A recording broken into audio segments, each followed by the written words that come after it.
Friday, the 26th day of May, and what happened to me when I called the police? Ronnie Ward, from the Ditmas section of the Flatbush neighborhood, Brooklyn, in the city of New York. Home invasion. Yes. Home invasion. A story out of Australia. ABC Australia. Just take a look at this. My home, attempted home invasion last Friday.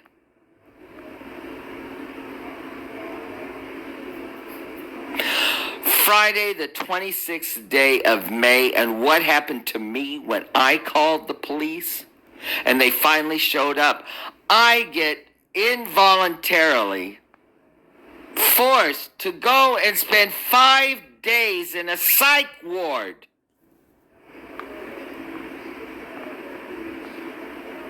Just watch this.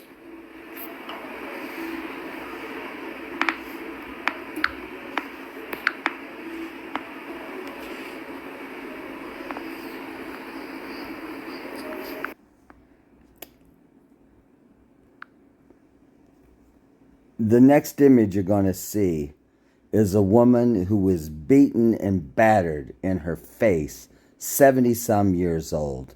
It will be shocking to some people. Viewer advice. 73-year-old Nanette Simons left bloodied, bruised and unconscious in a violent home invasion and robbery. According to police, her husband Philip was tied up and also assaulted when 3 people allegedly posed as police officers to get inside their... My neighbor on the same floor that I live violently tried to force herself into my apartment. I called the police. I called building management, the superintendent, and reported it. Someone was supposed to call me. They never did. This is what happened to someone. This could be me. But no, I was whisked away, forced to voluntarily go for medical evaluations, which turned into a psych eval, and I sat in a psych ward in Kings County Hospital, Brooklyn, New York, for 5 days. Their Perth home. Our heart goes out to that family. Incredibly traumatic experience. Our thoughts, and I'm sure the thoughts of all Australians, will be with those who've been affected. Former immigration detainee Majid Jamshidi Dakushkin, one of those arrested and charged. He's part of the cohort released last year after the High Court's landmark ruling that indefinite detention for people with no reasonable prospect of deportation is unlawful. It's a group the government said would be subject to strict monitoring and curfew conditions. Our single-minded focus throughout this entire issue is how do we keep the Australian community safe? Our focus has been on community safety throughout in responding to the High Court decision. The opposition says this incident proves the government's approach has failed. I want to see the Prime Minister sack the 2 ministers responsible for this dreadful circumstance. They will be continuing in their role. My understanding is this.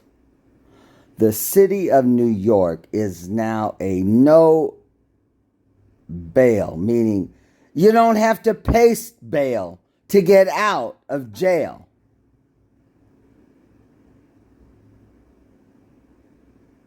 So why arrest anybody then, if they're just going to get out?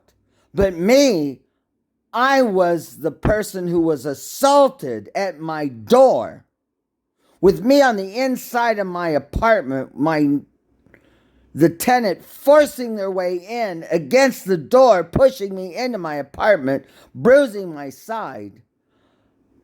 I get whisked away for 5 days for psych evaluation, locked up in Kings County Hospital, and they have no consequence. Even if they were arrested, they'd be right back in the building.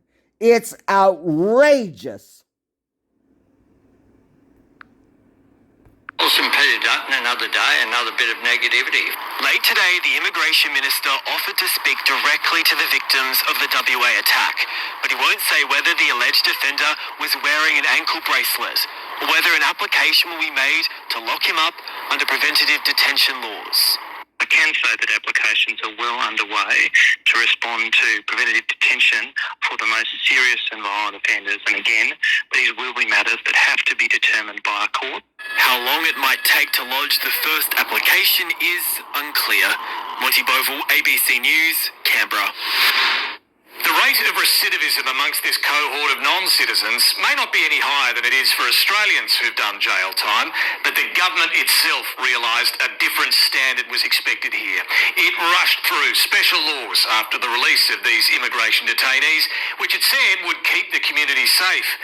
The disturbing image of a 73-year-old woman allegedly bashed unconscious during a home invasion involving one of those released raises serious questions. I am totally and permanently disabled, living in this unit that is leased by the City of New York, HRAHASA, public institution. 70% of my rent is paid by the City of New York through federal funds. I'm totally and permanently disabled, a vulnerable person. I'm 60 years old, and I was forced to go to a hospital to be checked out, which turned into a psych mandatory stay for 5 days without an order, supposedly. I was taken to Maimonides for the same thing for nearly 6 hours. Strip searched there. I've got a bill from Maimonides to prove I was there. 2 hospitals in New York. A Maimonides ambulance, and this time a New York Presbyterian Hospital ambulance, who I have an ongoing dispute with the highest level of management.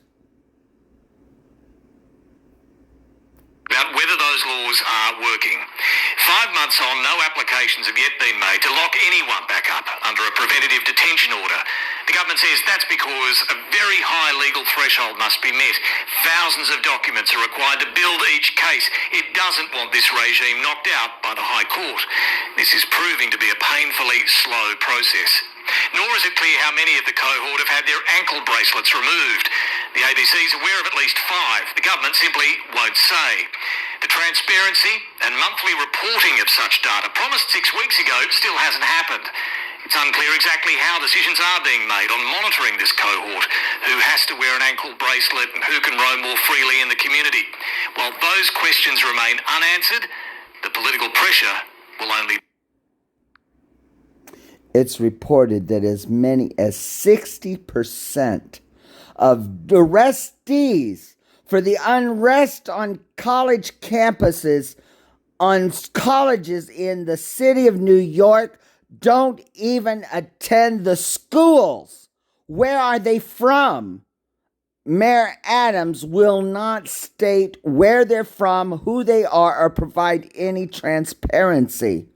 Are they U.S. citizens? Are they immigrants? Are they parolees? Are they people charged with crime that were released without paying bail? While Rikers is still under federal court order with no hope in sight of hiring enough officers to be present in the prison, it's a scandal. build.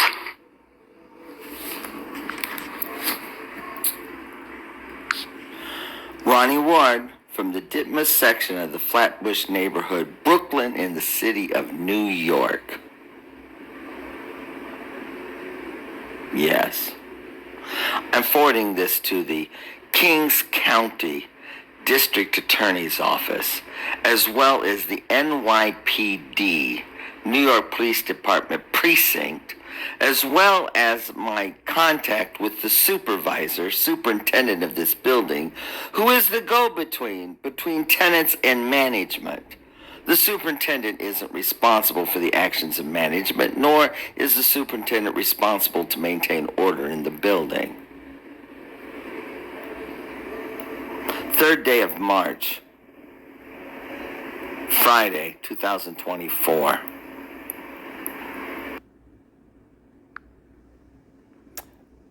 Today is the 3rd day of May, 2024.